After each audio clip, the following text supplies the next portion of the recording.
Oi, pessoal, tudo bem? Na aula de hoje a gente vai falar sobre uma das primeiras partes, uma das primeiras etapas do trabalho de um profissional de planejamento, que é a identificação do problema de comunicação que vai ser trabalhado junto ao seu cliente. Então eu chamei a aula de do problema ao problema, porque a gente vai partir de um problema para chegar em outro, para daí sim começar o processo de planejamento. Bom, o ponto de partida é sempre o brief do cliente, as informações que o cliente passou e a forma como ele descreveu sua própria situação. Então, o profissional de atendimento traz essas informações para dentro da agência, a partir de uma reunião, de uma conversa, enfim, ou com um documento de brief. E o que o profissional de planejamento tem que fazer é olhar para esse brief, para essas informações que vieram do cliente e questioná-las, olhar criticamente. Então, como é que a gente vai fazer isso para montar um diagnóstico?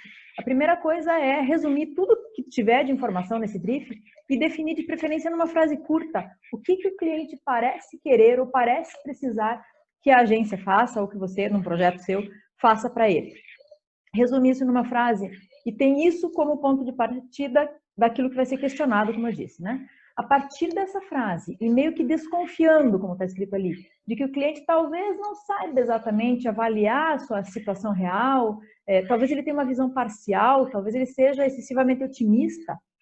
Então, a gente vai olhar para essa frase e vai se perguntar que tipo de pesquisa ou que tipo de outras informações a gente pode querer levantar para entender melhor essa situação.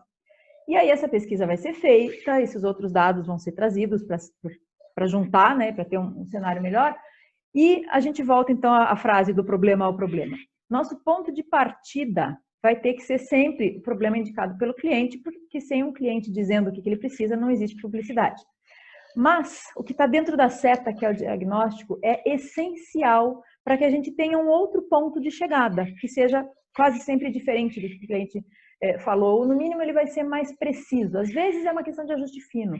E em outros casos, é uma questão de mudança mesmo, mudanças às vezes bem radicais.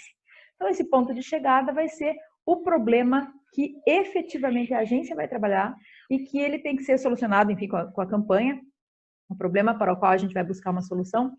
Agora, vejam, é necessário sempre que esse segundo problema, né, o problema do ponto de chegada, seja vendido para o cliente, né, que o cliente seja convencido disso, que ele tenha, antes de ver uma apresentação da campanha, que ele veja uma apresentação dessa análise de cenário de diagnóstico que a agência fez. Não faz sentido você mostrar para o cliente uma campanha feita para o problema da linha de baixo, sendo que o cliente tem em mente o problema da linha de cima. Então, é necessário primeiro discutir com esse cliente a situação real da marca no mercado, incluir para ele todos os outros elementos que ele pode não ter considerado no seu olhar para o cenário, né? E a partir desse acordo, né? Então, todo mundo entendeu qual é o ponto de partida para as decisões da campanha, que é o problema da linha de baixo. Aí sim é feita uma proposta e é apresentado para o cliente o que seria a solução desse segundo problema, o problema real. Então, eu tenho alguns exemplos de TCCs de vários anos atrás. Isso tem já, sei lá, quase uma década. O energético Insano, que é o energético da Ouro Fino, na época do seu lançamento, então era uma marca completamente desconhecida e foi, talvez, eu acho que a primeira marca que trouxe uma embalagem grande, né? Uma embalagem de litro. Todas as outras marcas de energético na época eram como a do Red Bull, né? Ela tinha o Red Bull de lata pequena, porque depois ele também aumentou. E na reunião com o cliente, olha o que a equipe de TCC trouxe para a reunião de orientação comigo. Chegaram e falaram, olha, o cliente falou que como é uma garrafa grande, então é uma bebida para ser tomada em família, né? Na hora que reúne todo mundo da família. E assim, não precisa ser nenhum gênio do marketing para descobrir que não faz muito sentido isso, né? Não combina muito um energético, ainda mais com o nome Insano, com a família reunida para o almoço, para comer macarrão na casa da avó. Não é uma coisa que faça sentido. E aí, bom, então eles já tiveram claramente um ponto de partida que precisava ser revisto. E aí foram fazer pesquisa para entender se não é isso que a pessoa de marketing do anunciante falou, o que é então? E aí eles descobriram que a Ouro Fino demorou muito para posicionar a marca. Eles começaram a vender, eles tinham uma boa entrada nos pontos de venda porque já vendiam água. Então começaram a vender para o varejo e o produto meio que ficou lá, meio solto, largado, abandonado. Assim. E essa demora também trouxe uma dificuldade, porque as pessoas até viam o produto, mas não sabiam muito o que pensar sobre ele. Inclusive quando fizeram ações promocionais embaladas. Então, quando eles foram fazer as ações promo, fizeram degustações e algumas coisas interativas, e as pessoas não queriam nem experimentar, não queriam ser vistas tomando um produto de uma marca que ninguém sabia exatamente o que era. E aí foram fazer pesquisa com esse público de jovem que frequenta a balada, eles imaginaram assim, que esse seria um caminho de público que estava correto, né? Esquece a parte da família, aquilo foi meio que um delírio de alguém. E na pesquisa eles descobriram o seguinte: as pessoas não queriam ser vistas na balada tomando energético insano, elas queriam ser vistas tomando Red Bull, né? Ou outras marcas conhecidas. Mas a lógica da embalagem grande fazia sentido para as pessoas. Se a gente reunir um monte de amigo antes de ir para a balada, aí faz sentido e a gente vai querer consumir esse. Então eles identificaram que isso era um potencial de argumento para a venda do produto. Como conclusão, então, lembram? Linha de cima, o problema que o cliente trouxe. Dentro da seta, o diagnóstico, elementos que ajudam a melhorar o entendimento da situação da marca. Linha de baixo, o problema final, o problema que é o ponto de partida para as decisões da campanha. Então, a marca era uma coisa muito confusa, né, com ações que não combinavam entre si. E as pessoas não tinham confiança nela porque não conheciam, sequer para experimentar, quem dirá para comprar. Bom, qual foi a solução que o pessoal trouxe? Um conceito criativo que era esse ali, ó. Quanto mais conteúdo, melhor a festa. Conceito criativo é aquela frase que serve de insight para a criação da campanha. Esta frase não está exatamente igual nas peças, porque essa frase, quanto mais conteúdo, melhor a festa, é uma frase escrita por um profissional de planejamento. O que está nas peças é escrito pelo pessoal de criação. A ideia da campanha, ou a lógica da campanha, era propor interação da marca com o público jovem e, ao mesmo tempo, informar alguns atributos, especialmente o tamanho da embalagem, que era o diferencial, né? Então, aqui acho que está ao contrário, né? Assim, na peça da direita, essa de fundo claro, é uma peça conceitual, institucional, né, em que tem a embalagem grandona, tem um monte de gente, né, público jovem, é o público com quem eles queriam falar, e a frase igual amigos, quanto mais, melhor, né, e embaixo ali o site. A segunda, que está primeiro aqui, de fundo escuro, no lado esquerdo, era uma ação promocional no segundo momento da campanha, depois que já tivesse sido feita essa divulgação institucional da marca, e que seria feito um concurso, o que você faz de insano com seus amigos, envie o seu vídeo e concorra a uma viagem para Las Vegas. Então vejam que tudo tem a ver, né? Assim, o nome do produto, você fazer algo de insano com os amigos, você brincar com esse nome, o prêmio ser uma viagem para Las Vegas, que é um local que inspira esse tipo de, né, coisa meio se beber não case, assim, tudo está coerente. Né? Mas está coerente com o ponto de partida da campanha, que era o ponto de chegada do diagnóstico. Se eles saíssem, deixa eu voltar lá, se eles saíssem disso aqui que o cliente falou, eles jamais chegariam naquela campanha. Mas saindo de uma marca confusa, que eles precisam convencer as pessoas para experimentar e mostrando que é uma marca ideal para o esquenta, aí faz sentido falar de amigos, de juntar gente e tal, e as assinaturas são um pouquinho diferentes, né? Igual amigos, quanto mais melhor, e na outra igual diversão, quanto mais melhor. Esse era o primeiro exemplo. Segundo exemplo, Cine Gengibirra, marca de refrigerante, bastante tradicional aqui de Curitiba.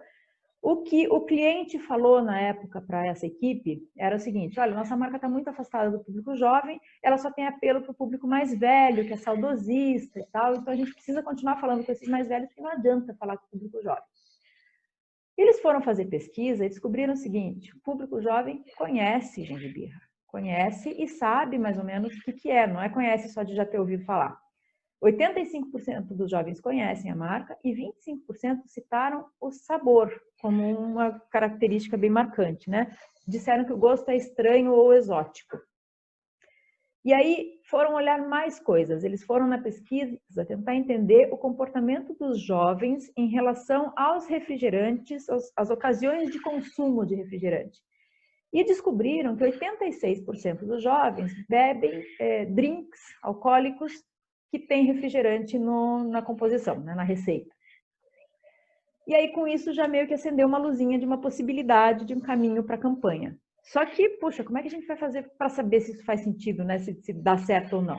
Eles foram fazer uma segunda pesquisa com o pessoal que trabalha em bar.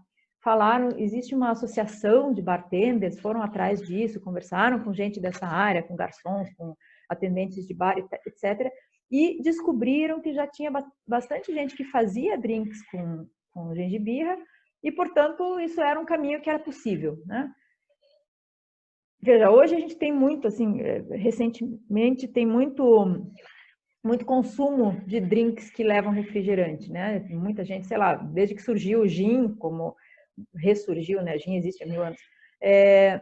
Mas as pessoas, os jovens têm bebido outros tipos de bebida. Nessa época, jovens só tomavam cerveja, não tinha muito outra coisa. Então, aqui eles realmente tiveram que fazer uma pesquisa para descobrir algo que hoje, talvez, só olhando em volta, a gente já descobrisse, né? Ponto de chegada, então, depois desses dados que eles levantaram. A marca, nesse caso, era menos importante do que o comportamento dos jovens para a tomada de decisão, tá? Isso não é o problema de comunicação, nenhum desses, né? Mas é assim, é o ponto de chegada do diagnóstico e é o ponto de partida do raciocínio da campanha. Solução que eles propuseram. Uma campanha que teria 2 fases. A primeira delas, mais institucional também, né? O diferente pode ser interessante. Esse era o nome da fase. E era uma fase para propor experiências novas, inclusive a experiência de consumir gengibirra, né? Então, aqui ir à praia é legal, difícil é conversar durante a viagem. E lá embaixo, uma assinatura que era diferente do jeito gengibirra. Na segunda fase, era uma ação promo, também a estrutura parecida com a anterior, né? Do energético. O diferente, ainda mais diferente, esse era o nome da segunda fase, e o propósito dela era estimular essas misturas. Então, era uma ação promocional, um concurso no Facebook, cria um drink com gengibirra, poste a receita e a foto até o dia tal, divulgue para seus amigos, torça e aguarde o resultado. O prêmio era uma viagem, tá ali o aviãozinho, né? Na primeira era uma embalagem, agora é o aviãozinho, diferente do jeito gengibirra. Era uma viagem para uma ilha na Croácia, que tinha umas baladas muito malucas e tal, que também tem muito a ver com aquilo que eles tiveram como ponto de partida, que é o comportamento desse público jovem que curte balada. O terceiro é o Colégio Marista Paranaense. Não sei se alguém de vocês estudou lá ou se vocês conhecem gente que estudou lá, mas o que está na primeira linha não tem nada de errado, é exatamente isso mesmo, né? Eles têm um ensino tradicional, católico, de qualidade.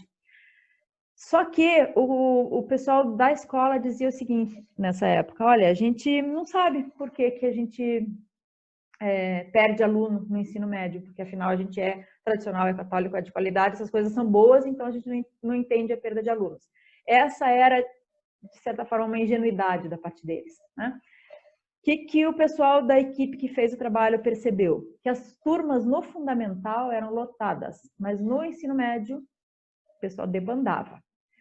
E aí, eles foram parar para pensar, saem daqui para ir para onde? Não é para as escolas parecidas, não são para outras escolas tradicionais e católicas e de qualidade. São para outras escolas que são de qualidade, mas de um outro tipo de qualidade. Então, essa evasão era a perda de alunos para escolas num formato mais cursinho, mais com foco no vestibular. Então, as concorrentes, como eu pus ali, são as mais modernas, no sentido de uma comunicação que fala mais a língua desse jovem e uma promessa de um resultado mais imediato ali de passar no vestibular. Por que isso? Porque rolava uma descrença. O pessoal achava que ficando lá no Marista até o fim do terceiro ano, eles não teriam sucesso. E, além disso, a comunicação deles era tradicional, católica e não com tanta qualidade. Era uma comunicação muito conservadora, que também não falava muito a língua desse pessoal adolescente. Disso tudo, então, resumão, lá na última linha, o ponto de chegada do diagnóstico, que é o ponto de partida para as decisões, os estudantes não ficavam sabendo da boa preparação que o colégio tem para o vestibular. Solução, uma campanha que tinha 2 focos, um foco imediato, dizendo sim, nós preparamos bem para o vestibular, e um foco de longo prazo, com a ideia de rejuvenescer em alguma medida a marca, sem abandonar a essência, não era essa a ideia, não era um reposicionamento, e sim um leve ajuste no tom de voz. O público-alvo, alunos atuais e pais desses alunos, e, portanto, as ações eram basicamente internas e com redes sociais, não precisava de mídia fora dali. A estrutura da campanha, o Clube Marista Paranaense, que era uma gincana feita no 9º ano para segurar esses alunos, envolvê-los com a escola e reter, evitar a saída deles. Uma campanha chamada Você Sabe Tudo, que trazia resultados de vestibular, e uma ação de uma máquina do tempo, trazendo ex-alunos de diversas profissões para conversar com os estudantes. Conceito criativo, a aprovação no vestibular é alta, mas na vida é maior ainda. Vejam, esse conceito criativo é meio que o que todas as escolas falam, né? Assim, não tem nada de mega inédito nisso. Mas vocês conseguem perceber que isso tem muito a ver com o que foi colocado antes, assim, o raciocínio do diagnóstico faz chegar nesse conceito criativo. Solução, a execução criativa agora, você sabe tudo sobre o sistema respiratório e perde o fôlego quando fica perto daquele gatinho? A preparação para o vestibular do Marista é inquestionável e pode ser vista pelo alto índice de aprovação no último vestibular, 97%. Mas o que realmente diferencia o Marista de outros colégios é a sua preparação para outras fases da vida que não podem ser mensuradas por números, duram para a vida toda e exigem muito mais que decorebas ou macetes para serem enfrentadas. O Marista prepara você para o vestibular e para o que vem depois. Então, eles não apenas mostraram, né, usaram o argumento deles de resultados de vestibular, de aprovação, como também deram uma cutucada nas escolas num formato mais cursinho, né, falando que aqui não tem só decoreba e macete. Acho bastante improvável que o cliente aprovasse isso, realmente foge demais do que eles costumam fazer, mas ainda assim há uma coerência que é muito clara a partir do que eles identificaram no diagnóstico e do que eles propuseram no plano de comunicação. Então, esses eram os exemplos que eu queria mostrar para vocês de estudantes de publicidade da UP numa fase de TCC com clientes reais locais. Mas, além disso, eu queria falar também com vocês a respeito de soluções para problemas, do papel das agências na solução de problemas. Antigamente, até, sei lá, 10 anos atrás, claro que isso vem mudando aos pouquinhos, né? Mas até não muito tempo, o produto que o cliente tivesse era o produto que a agência deveria anunciar. Então, ela recebia esse produto e ela mostrava para outros públicos, divulgava dali para fora aquele produto, sem alterar, sem nem questionar muito, né? O que hoje se espera de uma agência? Que essa agência se envolva num nível muito mais profundo com o negócio do cliente a ponto de propor melhorias. E aí ela vai comunicar esse produto melhorado. Isso é um papel que até esses tempos atrás era o papel das consultorias. Consultoria de negócio é uma empresa que vai vir olhar a realidade de outra empresa e vai dizer: aqui você tem que mexer, aqui tem que ajustar, aqui está errado, aqui você tem uma oportunidade que você não tinha visto antes. Então, esse olhar de consultoria veio para dentro das agências, né? Como é que isso aconteceu? As agências começaram a perder mercado e empresas de consultoria começaram a dar as diretrizes estratégicas para os clientes e as agências viram: puxa vida, tem gente ganhando dinheiro fazendo uma coisa que eu poderia saber fazer. E aos pouquinhos, então, as agências foram se modificando para incluir também esses outros serviços. Eu vou mostrar para vocês agora, vou deixar o link para vocês assistirem na sequência, esse vídeo que conta a história de uma marca de embutidos, tipo, sei lá, presunto, mortadela, coisas assim, salsicha, que ao invés de simplesmente fazer uma campanha mostrando os seus produtos, essa marca percebeu que uma parte bastante grande dos trabalhos domésticos e da responsabilidade por fazer a casa funcionar, essa parte tão aumentada recai sobre as mulheres. E com isso, as mulheres estão no mundo inteiro muito sobrecarregadas. Isso é uma ação feita na Espanha, em que eles criaram um restaurante, veja, eles criaram de verdade um restaurante físico, em que somente mulheres convidadas poderiam ir, né? E lá eles serviam, o nome do restaurante era Deliciosa Calma, lá eles serviam pratos calmos e pratos com nomes bastante descritivos de situações pelas quais as mulheres passam. Então vocês assistem, daqui a pouquinho a gente conversa de novo.